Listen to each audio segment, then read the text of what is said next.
Indo British advanced pain clinic నొప్పి మాయం surgery దూరం ఫర్ అపాయింట్మెంట్స్ 9155515563.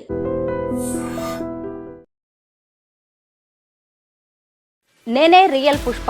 హిందువులందరూ పిచ్చోళ్ళు, చెడ్డ రాజకీయ నాయకులను షూట్ చేసి పారేయాలి వంటి సెన్సేషనల్ కామెంట్స్ తో ఎప్పుడు వార్తల్లో ఉండే ఆర్మూరు ఎమ్మెల్యే పైడి రాకేష్ రెడ్డి గారు నాతో పాటు ఉన్నారు. సార్ నమస్తే. నమస్తే. నమస్తే.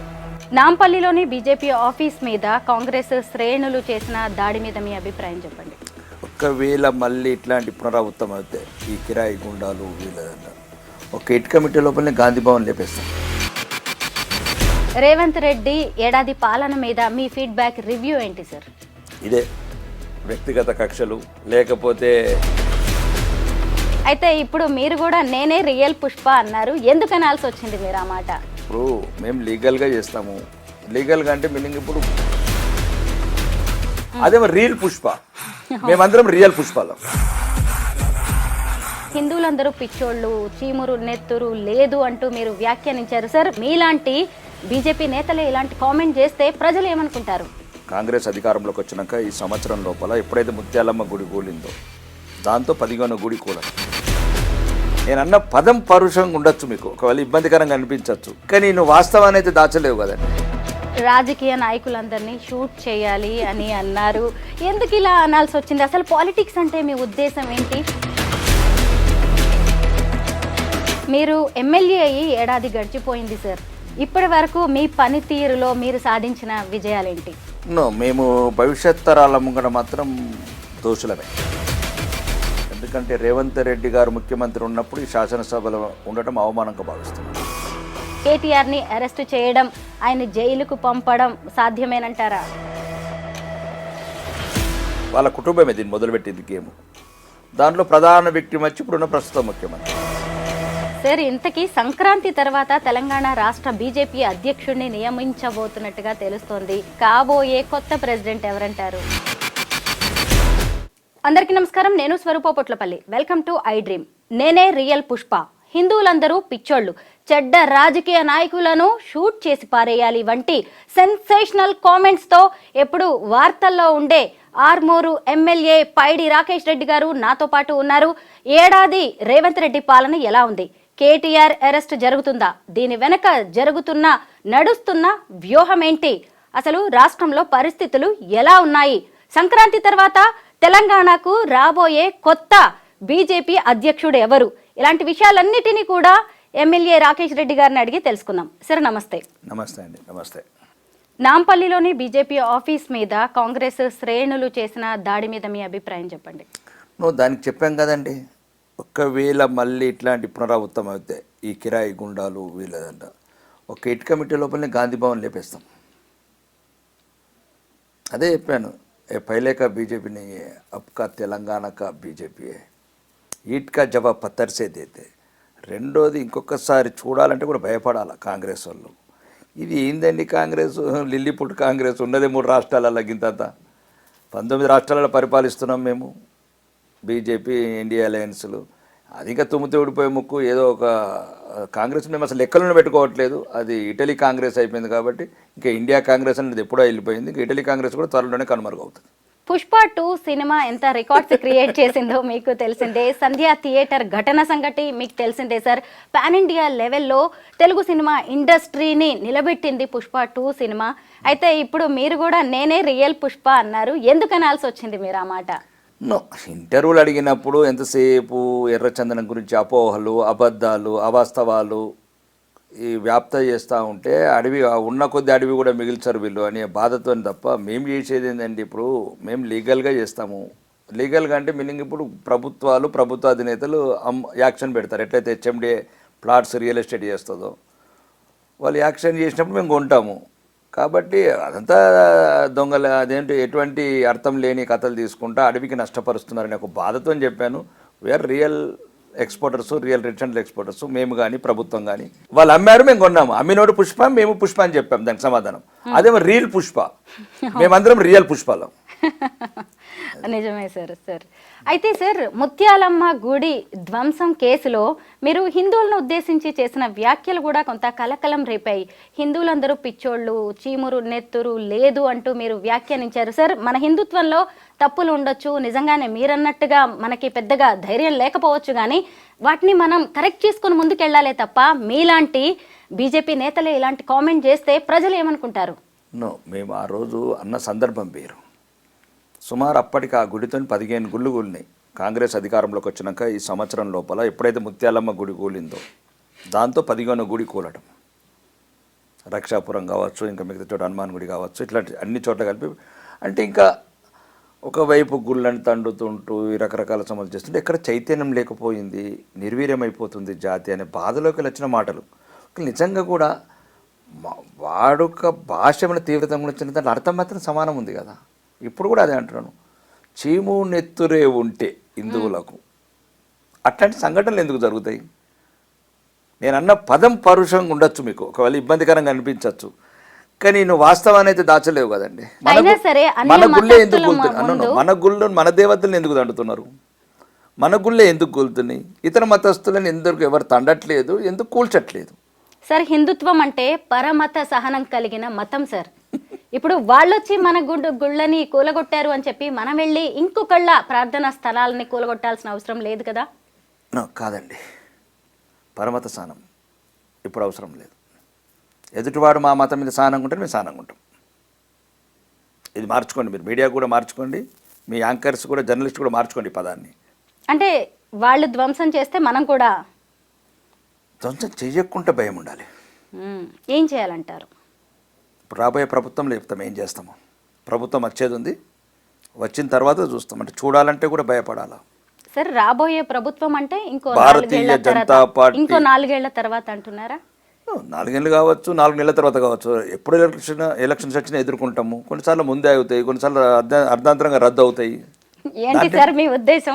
అంటే కాంగ్రెస్ గవర్నమెంట్ కూలబోతుంది అంటున్నారా? కూలబోతుందని అట్లేదు. మీరు అన్నది రాబోయే ప్రభుత్వం మీకు ప్రజాస్వామ్యయుతంగా, ప్రజాస్వామ్యంలో కొన్ని విలువలు ఉంటాయి, ఆ విలువలకు కట్టుబడి ఉన్నాము, ప్రజల సమస్యల మీద పోరాడుతున్నాము. కానీ ఎన్ని రోజులు ఈ రకంగా బాధలు పడాలి? మా గుళ్ళు కూలగొడుతుంటే, హిందువులను అవమానిస్తుంటే, స్వామి అయ్యప్ప స్వాములు వేసుకున్న దాంట్లో కాకి బూట్లోడు వస్తుంటే ఎన్ని రోజులు భరించాలా? అంటే ప్రతి ఒక్కరు అవమానిస్తారు ఎట్లయిగా. అంటే అవమానించేందుకే ఉన్నామా ఈ దేశంలో? మేమే అవమానాల పాలు కావాలా? నాకు ఇది అర్థం కావట్లేదు. అంటే అవమానాలను అడ్డుకుంటే, అవమానాలను నిలదీస్తే కూడా మీరు ఈ రకంగా యాంకర్లు, జర్నలిస్ట్ ప్రశ్నలు అడిగితే ఎట్లా? సార్, మేము హిందువులమే సార్. హిందువులైతే నేను హిందువులు అని కాదంటే 80% హిందువులం ఉన్నాము కాబట్టే ఈ పరిస్థితి ఉన్నది. సెక్యులర్ హిందువులు ఎక్కువైనరు. ఆ సెక్యులర్ హిందువు వల్లనే మాకు వచ్చిన సమస్య.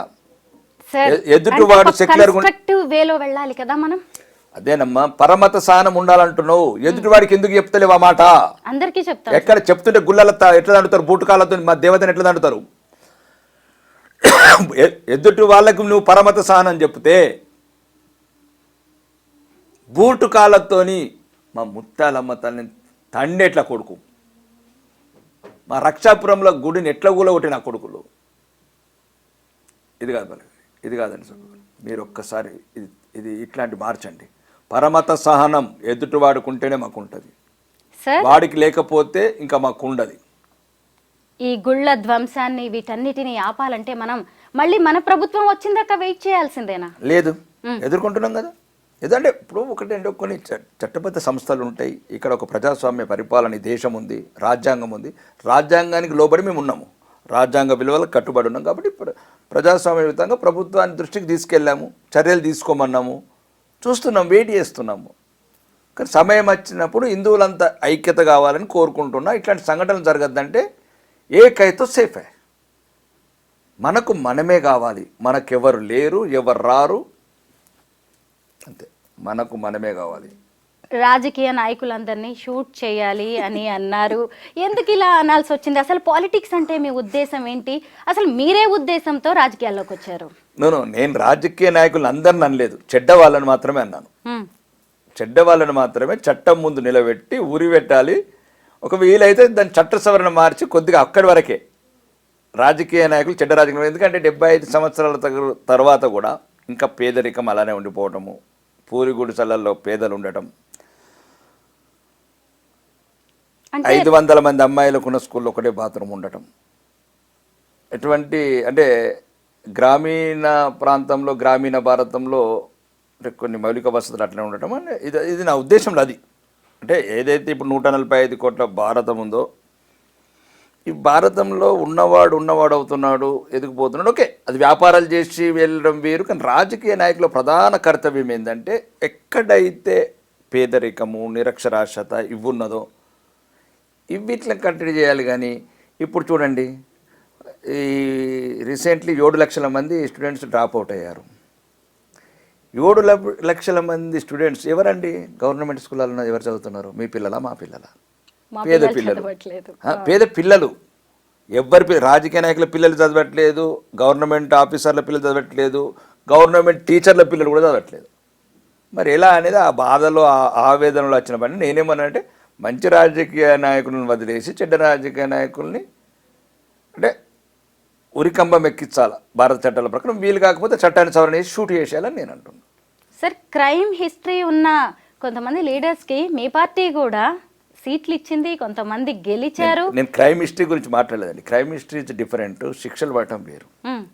చెడ్డవాళ్ళు, చెడ్డ రాజకీయ నాయకులు అంటే ప్రజలని నమ్మించి గొంతు కోసి మీకు అన్నీ చేస్తాము, మీకు ఇల్లు కట్టిస్తాము, మీకు పెన్షన్లు ఇస్తాము, మీకు రేషన్ కార్డులు ఇస్తాము, 6 గ్యారెంటీలు అని చెప్పి 420 గ్యారెంటీలు అని చెప్పిన రాజకీయ నాయకులు.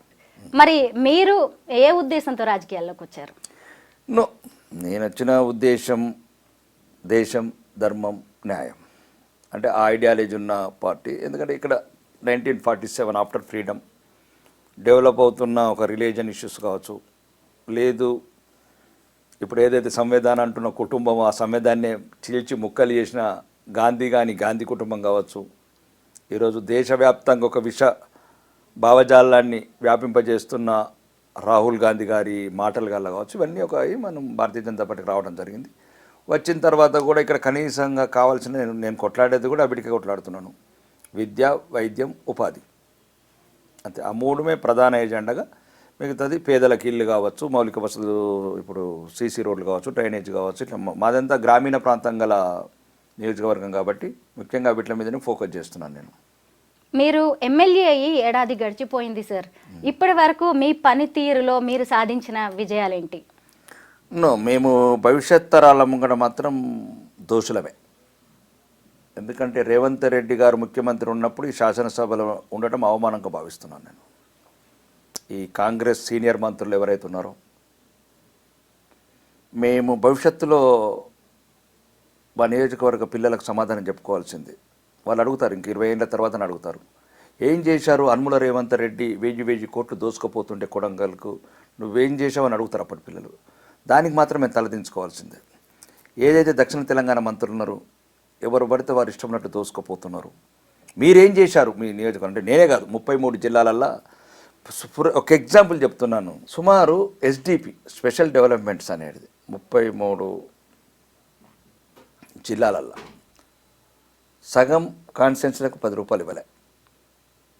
కొన్ని ఆ కాంగ్రెస్ ఉన్న దగ్గర 10 కోట్లు ఇచ్చారు, వీళ్ళేదో ఇటలీకి వెళ్ళి వచ్చినట్టు ఫండ్స్.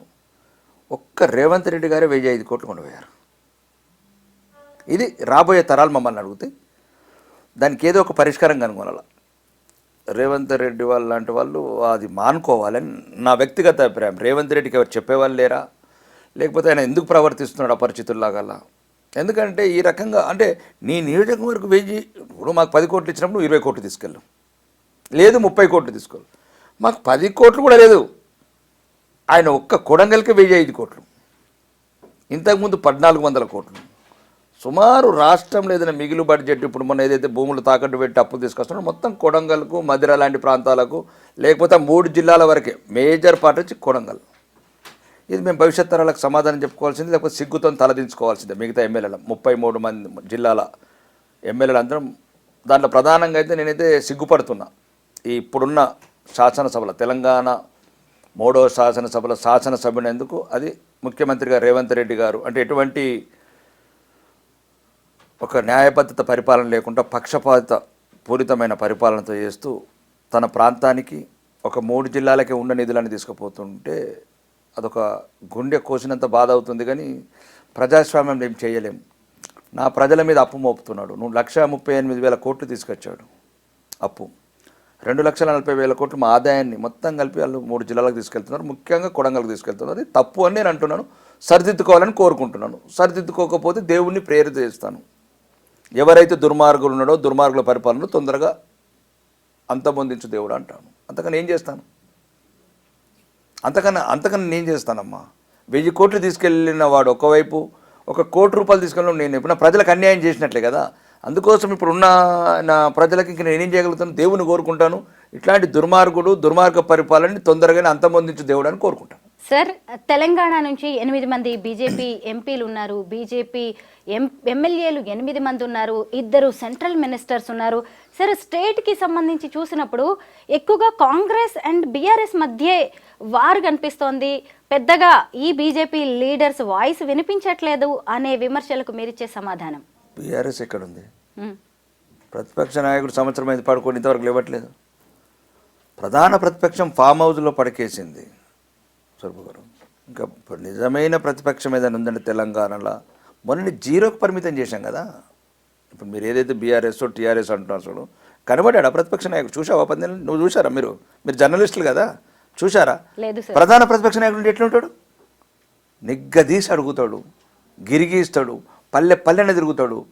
అధికారం ఉన్నప్పుడు ఆగేది లేదు. కుటుంబ పరిపాలన, రాజపరిపాలన, ఫామ్ హౌజులుండి రాజులాగా మెదిలిన తర్వాత మరి ప్రతిపక్షంలో ఎందుకు ఇమడలేకపోతున్నాడు? అహంకారం.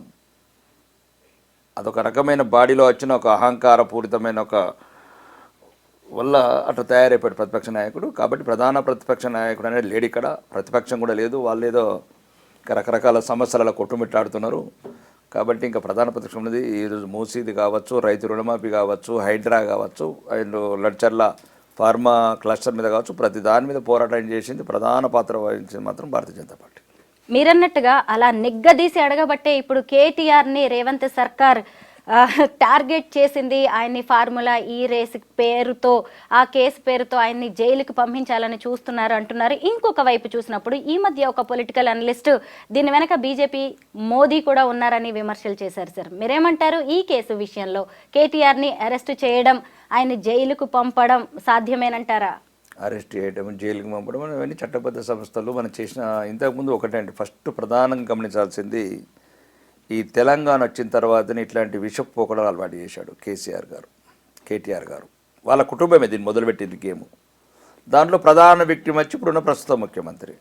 అయినా మళ్ళీ అదే ఆట ఆడుతున్నాడు.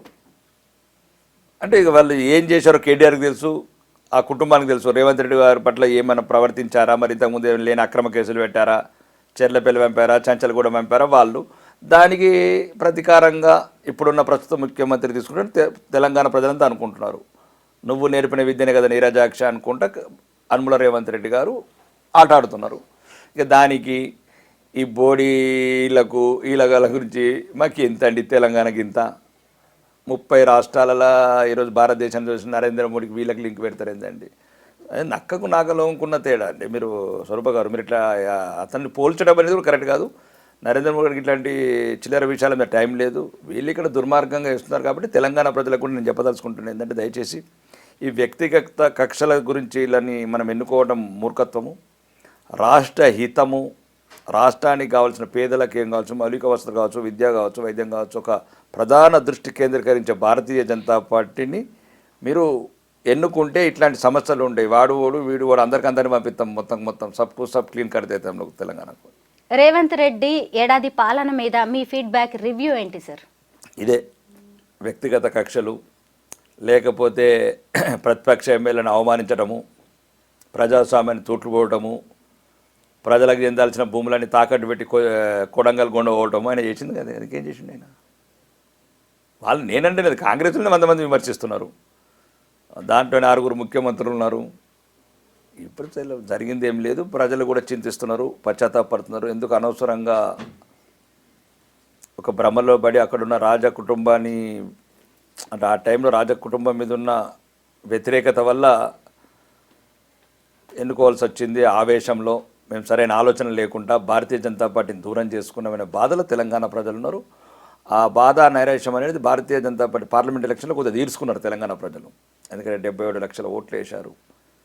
53 సీట్ల మెజార్టీ ఇచ్చారు, 8 మెంబర్ ఆఫ్ పార్లమెంట్ ఇచ్చారు, మల్కాజిగిరి లాంటి చోట 4 లక్షల మెజార్టీ ఇచ్చారు. ఆ పశ్చాత్తాపానికి ఒక కన్క్లూజనే పార్లమెంట్ ఎలక్షన్లు.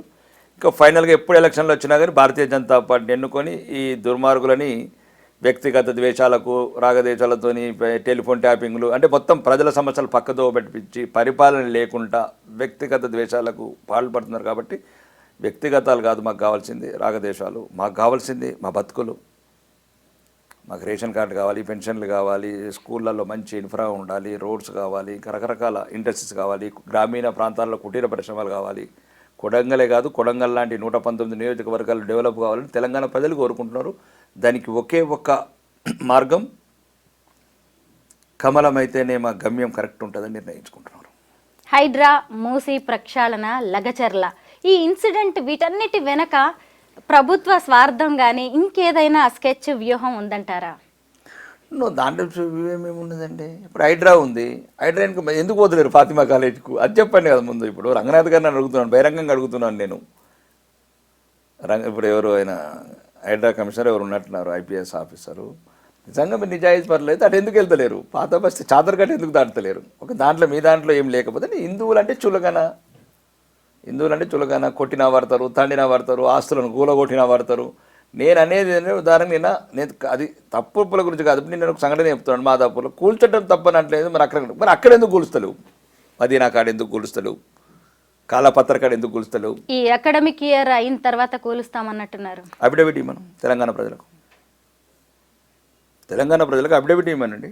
మరి వాళ్ళకు కూడా అదే టైంలో వీళ్ళకి కూడా ఆపండి. మిగతా పేదలై మధ్యతరగతులై కూలగొడుతున్నారు కదా, అది కూలగొట్టిన తర్వాత ఆపండి. మరి ఇవి ఎందుకు ఆపుతలేరు? ఇప్పుడు అక్బరుద్దీన్ గారు మొన్న అన్నారు కదా, మేము స్కూల్ నడిపిస్తున్నాము, దాంట్లో అది అంటే మేము కూడా స్కూల్ నడిపిస్తాం, గండిపేటలో ఎక్కిమంటున్నాం. మాకు ఇప్పుడు వాళ్ళు ఎట్లన్నా ముస్లిమ్స్కు, మైనారిటీస్కి స్కూల్స్ పెట్టుకోరు కదా, ఫాతిమా కాలేజు. మేము బ్రహ్మర్షి కాలేజ్ అని పెట్టుకుంటాము, శ్రీరామ కాలేజ్ అని పెట్టుకుంటాము. మాకు గండిపేటలో ఎక్కివ్వండి కదా. మేము కూడా హిందూ పేద పిల్లలకు చదువులు చెప్తాము. అడుగుతున్నాను, రంగనాథ్ గారిని అడుగుతున్నాను ఈ మాట. తెలంగాణ అసెంబ్లీలో ఆయన చెప్పాడు ఆ మాట. గౌరవనీయ ముఖ్యమంత్రి గారిని అడుగుతున్నాను అన్నమాట. ఒకటి అద్దండి, వీళ్ళకి హిందువులు అంటేనే చులకన, మరీ ముఖ్యంగా పేదవాళ్ళంటే చులకన. కాబట్టి ఉన్నవాడికి ఒక చట్టం వెళ్తుంది, లేనివాడికి ఒక చట్టం వెళ్తుంది. ఏదో ఎలా ఉందంటే రేవంత్ రెడ్డి వాళ్ళన చిన్నప్పుడు ఏదో సినిమా చూశాను, ఎక్కడుందిరా న్యాయం అటు రాళ్ళల్లో మూలుగుతుంది. ఈ హైడ్రా సంఘటన చెప్తున్నా. ఎక్కడుందిరా న్యాయం ఇటు రాళ్ళల్లో మూలుగుతుంది, ఎక్కడుందిరా అన్యాయం అటు రాజ్యాలు ఏలుతుంది. ఇది ఇప్పుడు రేవంత్ రెడ్డి పరిపాలన సరిపోతుంది. సార్, ఇంతకీ సంక్రాంతి తర్వాత తెలంగాణ రాష్ట్ర బీజేపీ అధ్యక్షుడిని నియమించబోతున్నట్టుగా తెలుస్తోంది. మీ అభిప్రాయం ప్రకారం, మీకున్న ఇన్ఫర్మేషన్ ప్రకారం కాబోయే కొత్త ప్రెసిడెంట్ ఎవరంటారు? అంటే ఏం కావాలి మీకు? మీడియాకి ఏం కావాలి? ఎవరో ఒకరు వస్తారు ప్రెసిడెంట్, అంతేనా సార్? అంటే ప్రెసిడెంట్ 4 చేతులు 6 తలకాయలు అవతారం ఉంటుంది, దశావతారం ఉంటుంది ఏంది? వాళ్ళకి 2 చేతులు 2 కాళ్ళు అంతే ఉంటాయి. అంటే కొంతమంది పేర్లు వినిపిస్తున్నాయి. తప్పేముంది? సీనియర్స్. ఇప్పుడు మీరు సీనియర్ యాంకరు, సీనియర్ జర్నలిస్టు, ఏదన్నా మీ ఐ డ్రీమ్ వాళ్ళు ఏదైనా తీసుకోవాలనుకుంటే మీకు ప్రయారిటీ మీకు ఇస్తారు. మీరు ఉదాహరణకు 10 సంవత్సరాల క్రితం వచ్చారనుకోండి ఛానల్లోకి, ఏదైనా దీంట్లో CEO పోస్టు ఇవ్వాలి, CGM పోస్టు ఇవ్వాలి, అప్పుడు ఎవరు ఇస్తారు? సీనియర్. దాని ప్రకారం మీకున్న అంటే ఒక సీనియారిటీ ఒకటే కాదు కదా, సీనియారిటీ అండ్ కెపబుల్, కాలిబర్, ఇవన్నీ ఉండాలి. కాలిబర్ ఉండాలి, కమిట్మెంట్ ఇవన్నీ ఉండాలి. కాలిబర్ కావచ్చు, కమిట్మెంట్ కావచ్చు, కెపాసిటీ కావచ్చు. అంటే ఇవన్నీ అంత పెద్ద ప్రధాన అంశం కాదు అది. ఎందుకంటే అది రొటీన్ అవుతారు, పార్టీని నడిపించే వాళ్ళు వస్తారు. నాకు తెలిసినంత వరకు మనం చెప్పాను కదా, పార్టీని పరిగెత్తిచ్చే నాయకుడు మాత్రం వస్తాడు. సరే సార్, ఇప్పుడు ఎక్కువగా వినిపిస్తున్న 3 పేర్లు చెప్తాను. DK అరుణ గారు, ఈటెల రాజేందర్ గారు, ధర్మపురి అరవింద్ గారు. మీరన్నారు కదా పార్టీని పరిగెత్తించే నాయకుడు అని. మీ అభిప్రాయం ప్రకారం ఈ ముగ్గురులో మీరు అనుకున్న అర్హతలు ఉన్న వాళ్ళు ఎవరు? నేనైతే ముగ్గురు పరిగెత్తించే వాళ్ళే. ఒక్కొక్కరిది ఒక విధానం. ధర్మపురి అరవింద్ గారిది ఒక విధానం, ఈటెల రాజేందర్ గారిది ఒక విధానం, DK అరుణ గారిది ఒక విధానం. అంటే అందరూ ఒకే రకంగా ఉండరండి. అందరూ యాంకరింగ్ చేస్తారు, కానీ ఒక్కొక్క యాంకరింగ్, ఒక జర్నలిజం, ఒక్కొక్క ప్రొఫెషన్ ఉన్నట్టు. రాజకీయ నాయకులు కూడా ఒక రకంగా ఉన్నట్టు వాళ్ళ విధానాల ప్రకారం పార్టీని ముందుకు తీసుకెళ్తారు.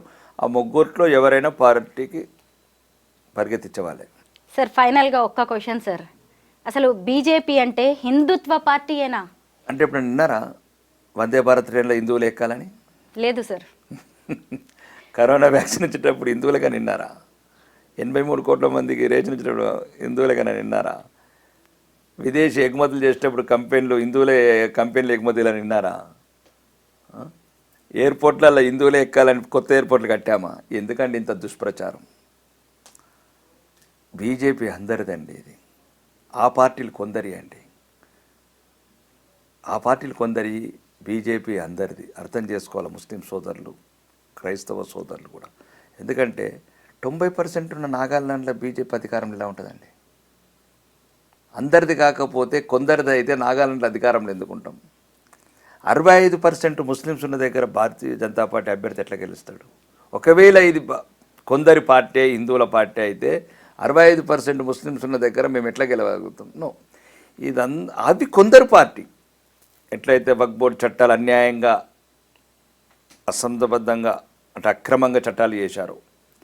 పర్సనల్ లా బోర్డ్స్ కావచ్చు, ఆడవాళ్లకు త్రిపుల్ తలాక్ ఎత్తేయడం కావచ్చు, 370 ఆర్టికల్ రుద్దడం కావచ్చు, భారత రాజ్యాంగాన్ని తుంగలో దొక్కి ఎమర్జెన్సీ పెట్టడం కావచ్చు, అడుగడుగున మైనారిటీలకు తాయిలాలు ఇచ్చి ఒక రకంగా లేనిది క్రియేట్ చేశారు. వాళ్ళకు మీరు ప్రత్యేకంగా వాళ్ళకి ఏమైపోయిందంటే ఈ కాంగ్రెస్ పరిపాలన 60 ఏళ్ళల్లో నిజంగానే మేము అంటే ఒక ప్రత్యేకంగా ఉన్నాం ఈ దేశంలో అనుకోండి. ఆ ప్రత్యేకమైన హక్కుల వల్ల ఇట్లాంటి చర్యలకు వాళ్ళు దిగడం మొదలుపెట్టారు. వాళ్ళు నిజంగా ముందు బాగానే ఉండేవాళ్ళు. తర్వాత ఈ కాంగ్రెస్ ఈ దేశద్రోహి పార్టీ అయినా, ఈ దేశద్రోహ అలవాట్లు అంటే వందలాది మంది సైనికులు చచ్చిపోతుంటే కూడా ఢిల్లీలో సంబరాలు చేసుకునే కాంగ్రెస్, అట్లాంటి నాయకత్వాలు ఉన్న వాళ్ళు ఈ దేశాన్ని ఏలారు. కాబట్టి తీవ్రవాద సంస్థల్ని పెంచారు. ఎల్టీటీని ఇందిరాగాంధీ గారు, ఇది ఖలిస్తాన్ తీవ్రవాదం ఆ కాంగ్రెస్ పార్టీ వల్ల, ఎల్టీటీ తీవ్రవాదం కాంగ్రెస్ వల్ల వాళ్ళు చేశారు. వాళ్ళు బలయ్యారు. తీవ్రవాద నాయకుల్ని పెంచి, ప్రభాకర్ని పెంచి పోషించింది రాజీవ్ గాంధీ గారు, బలైపోయాడు దానికి. ఇందిరాగాంధీ గారు బింద్రన్ వాళ్ళని పెంచి పోషించారు, బలైపోయారు. కాబట్టి చరిత్ర కూడా చదవాలా, ప్రజలు కూడా ఆలోచించండి. మీరు ఎవరి గురించో త్యాగాలు ఇచ్చి దేశం గురించి ఎవరు త్యాగాలు చేయలేదు. వాళ్ళ మూర్ఖత్వపు ఆలోచనలతోని తీవ్రవాదాన్ని పెంచి వాళ్ళకి అనవసరంగా ఇబ్బంది పడ్డది బాధాకరం. అది కొంచెం సంఘటనలు జరగడం బాధాకరంగానే, దానికి కొద్దిగా గతం కూడా చదివితే కొద్దిగా ఇబ్బందికరంగా ఉండదని నేను అంటాను. సార్, సెంట్రల్లో బీజేపీ అధికారంలోకి వచ్చాక ప్రధానిగా మోదీ అయిన తర్వాత మత విద్వేషాలు పెరిగిపోయాయి భారత్లో అని ఈ మధ్య ఒక పేపర్లో ఆర్టికల్ వచ్చింది సార్. ఇలాంటి వార్తల్ని, వదంతుల్ని, లేదంటే నిజాలే కావచ్చు, వీటిని స్ప్రెడ్ చేసే వాళ్ళకి మీరిచ్చే వార్నింగ్ లేదంటే మీరు ఇచ్చే సమాధానం ఏంటి? నిజంగా ఇంటర్వ్యూ చూసిన ప్రతి ఒక్కరు మోడీ గారు వచ్చిన తర్వాత తాజ్మహల్ రోడ్డు బాంబ్ బ్లాస్టింగ్లు అవుతున్నాయా, బొంబాయి బ్లాస్టింగ్స్ అవుతున్నాయా, దేశవ్యాప్తంగా బిక్కుమంటూ బతికిన మధ్యతరగతి ప్రజలు కావచ్చు, మిగతా అందరు ప్రజలు కావచ్చు, పిల్లల్ని స్కూళ్ళకి పంపించాలంటే భయపడేది, ఎక్కడ బాంబ్ బ్లాస్టింగ్లు అవుతాయని, ఎక్కడ తీవ్రవాదులు వస్తారని. ఎన్ని జరిగినాయండి సంఘటనలు కాంగ్రెస్ పరిపాలనలో? అడుగడుగున అల్లకల్లోలం, అడుగడుగున బాంబులు, అడుగడుగున తీవ్రవాదం, అడుగడుగున ఉగ్రవాదం. ఈరోజు ఉన్నదా అండి? 10 సంవత్సరాల నుంచి అట్లా నిన్నారు ఎక్కడనా? అది నరేంద్ర మోడీ గారి పరిపాలన అండి. నరేంద్ర మోడీ గారు వచ్చిన తర్వాత ఒక్క మత కళలు లేదు.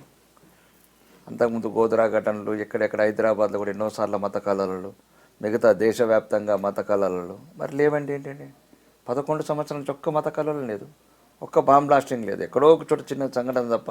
ఎందుకు లేవండి? సరే, ఒక్కసారి మీరు ఆలోచించాలండి. ఇట్లా ప్రశ్నలు అడిగే ముందు కూడా ఆలోచించాలి. ఎవరో అన్నారు, ఎవరో విద్వేషం జల్లుతున్నారంటే అది భారతదేశం మీద విద్వేషం, అది భారతీయ జనతా పార్టీ మీద కాదు. వాళ్ళ విద్వేషం వల్ల ఏంటంటే ఈ భారతదేశం స్వావలంబన పొందుతుంది, చంద్రమండలం మీద పాదం మోపింది, కరోనాకు వ్యాక్సిన్ కనుగొన్నది, వందే భారత్ ట్రైన్లు తిరుగుతున్నాయి, పేదవాళ్ళు కూడా ఫ్లైట్లలో తిరుగుతున్నారు, 8 లైన్ల రోడ్ల మీద జీవమని దూసుకుపోతున్నారు మధ్యతరగతి వాళ్ళు.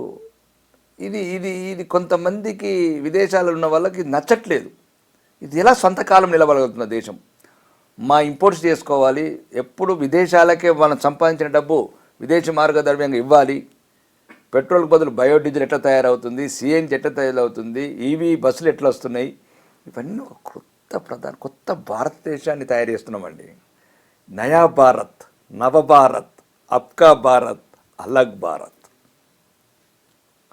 మీరు ఒక్కసారి మార్చుకోండి అట్లాంటి ఆలోచనలు ఉంటే. ఎవ్వరు కూడా చెప్తున్నాను, ఏ దేశ్కో మొబైల్ నెంబర్ బనాకే చూడేగా. 11 నుంచి 5కి తీసుకొచ్చాం, 5 నుంచి 1కి తీసుకెళ్తాం. ఎట్లయితే మౌర్య వంశాన్ని ఎట్లయితే ఒకప్పుడు అఖండ భారత్ వెళ్ళినామో, ఈ భారతదేశాన్ని కూడా ప్రపంచంలో, అంటే భారతదేశంతో పాటు భారతీయులు ప్రపంచంలో ఎక్కడున్నా వాళ్ళకు అండదండగుండి వెన్నుదన్నుగుండి ప్రపంచమంతా భారతీయత వేసేటట్లు చేస్తాం. ప్రస్తుత పరిస్థితుల మీద మీ పార్టీ స్టాండ్ను, మీ అభిప్రాయాలను నిక్కచ్చిగా చెప్పినందుకు thank you so much sir. ధన్యవాదాలు.